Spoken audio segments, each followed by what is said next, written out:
The World According to Humphrey by Betty G. Burney. Chapter 12. Peace Breaks Out.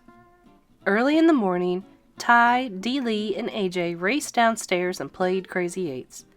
Later, they ran outside and threw a football around the yard. The Thomases were having breakfast with Bo when the phone rang. Mr. Thomas talked for a few minutes, mostly saying, "Uh-huh, that's fine." When he hung up, he told Mrs. Thomas, "We're going to have a visitor, but don't tell Anthony James." Ooh, a mystery. I like mysteries because they're fun to solve. Then again, I don't like mysteries because I don't like not knowing what's going on. So I waited and waited. A few hours later, the doorbell rang. The visitor turned out to be Garth Tugwell and his father. "I really appreciate this," Mr. Tugwell told the Thomases. "It was Mrs. Brisbane's idea. Since Garth can't have Humphrey at our house right now, she suggested that he could help AJ take care of him over here." Sounds like Mrs. Brisbane. As if I'm trouble to take care of. But Garth had been crying because he couldn't have me. So maybe she was trying to be nice. After Mr. Tugwell left, Mr. Thomas called AJ in. AJ ran into the room and practically backed out again when he saw Garth. "We have a guest," said Mr. Thomas. "Shake hands, Anthony. Garth is here to help you take care of Humphrey." AJ and Garth reluctantly shook hands. "How come?" asked AJ. Garth shrugged his shoulders. "Mrs. Brisbane said to." "Well, come on. We'll clean his cage and get it over with," AJ said. The boys didn't talk much while they cleaned the cage, but they started giggling when they cleaned up my potty corner. I don't know why that makes everybody giggle. After they stopped giggling, they started talking and kidding around. They decided to let me out of the cage, so they took a set of old blocks from Dee Lee's room and built me a huge maze.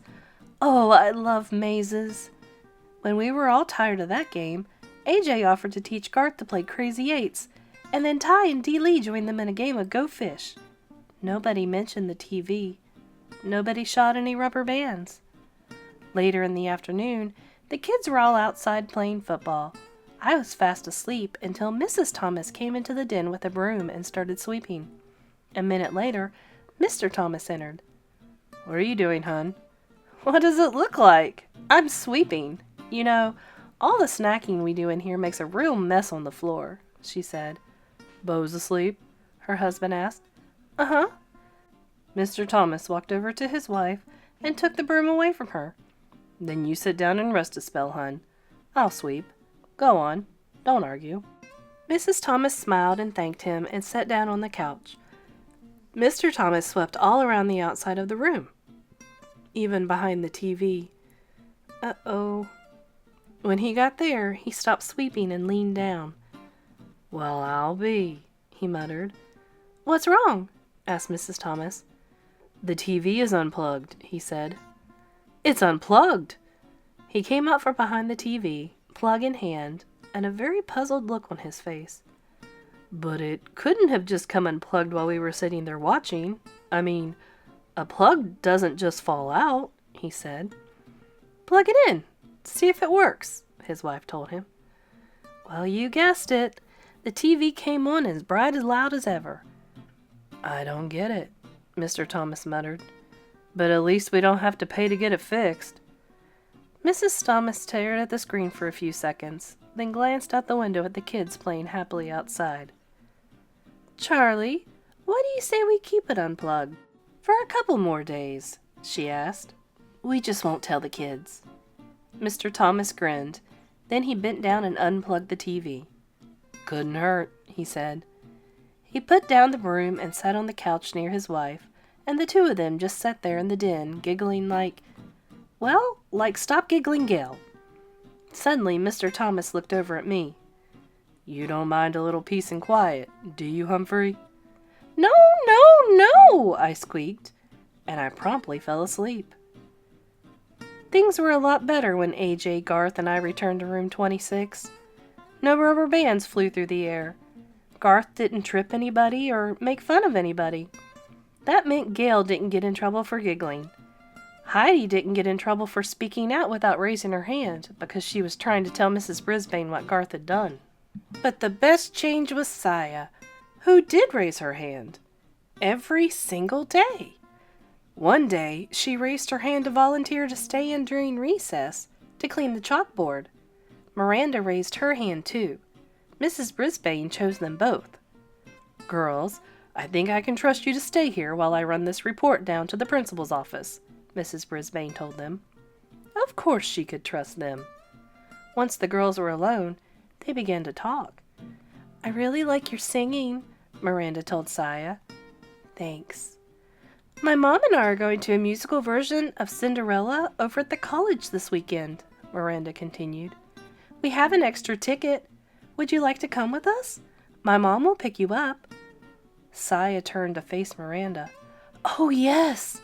I have not been to a play before." Miranda grinned. "Good! I'll have my mom call your mom." Suddenly Saya's face fell. "Oh, better not. He's so busy. Give me your number, and I'll have my father call your mother." Saya watched Miranda's reaction carefully. So did I. "Cool." That was it. Miranda jotted down her number. Saya looked greatly relieved. I knew that Miranda's mother didn't care how well Saya's mother spoke English. Maybe now Saya would figure that out too. Another great thing that happened was that Mrs. Brisbane started reading a book out loud to the class. Sometimes I doze right through these sessions, but this time she picked out a really good book. When she announced that it was about a mouse, Gail giggled. "What did she say?" Art whispered to Richie. "Pay attention, Art," Mrs. Brisbane said.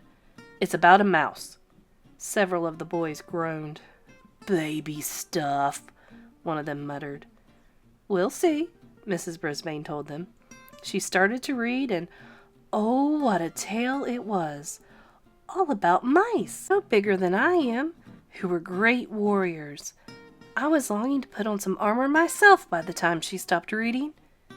"Continue tomorrow," she announced as she stuck a bookmark in place and closed the book.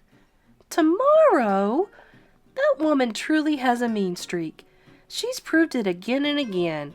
I would have sneaked out of my cage at night to finish the book, but she's so mean she stuck it in her desk drawer, the one she locks with a key. Grrr. The weekend came around quickly, though, and I went home with Richie.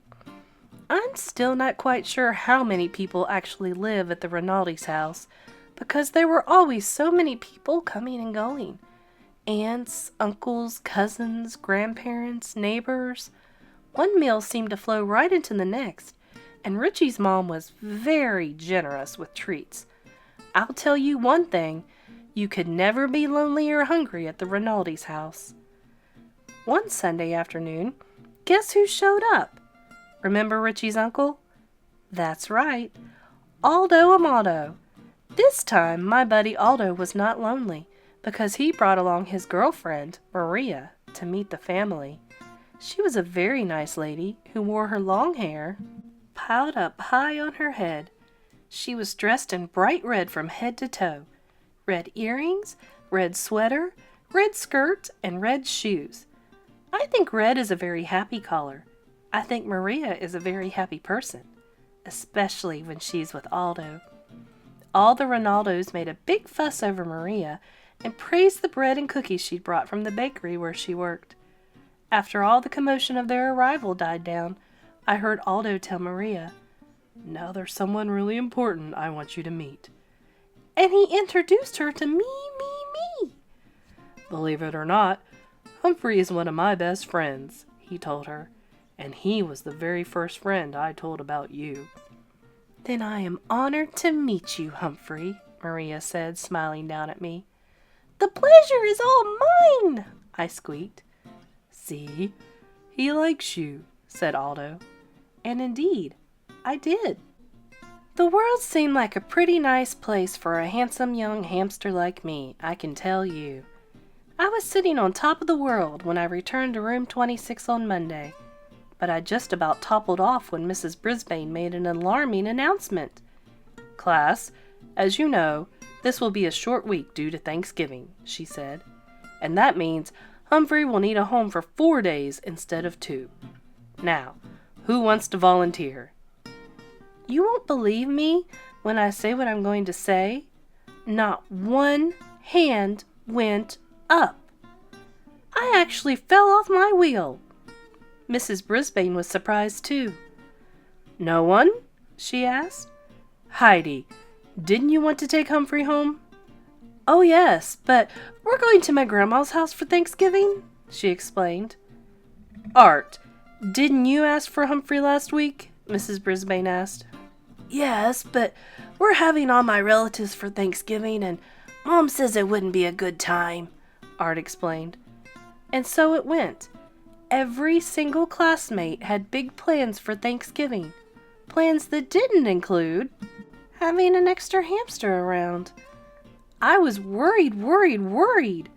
I didn't want to spend 4 days alone in room 26. I was worried all day Monday. I worried all day Tuesday. I worried even more all day Wednesday. At the end of the day, Principal Morales stopped by to give Mrs. Brisbane an envelope. I think it was her paycheck, because she was especially glad to see him. I have a huge favor to ask, she said. Sure, Sue. What is it? Asked Principal Morales.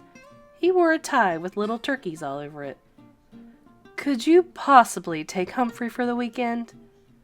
I had my paws crossed that he'd say yes, but Principal Morales didn't even smile. Oh, Sue, I'd love to, but we're going out of town for the holiday, he told her. Another time. I'd love to. Another time wouldn't matter.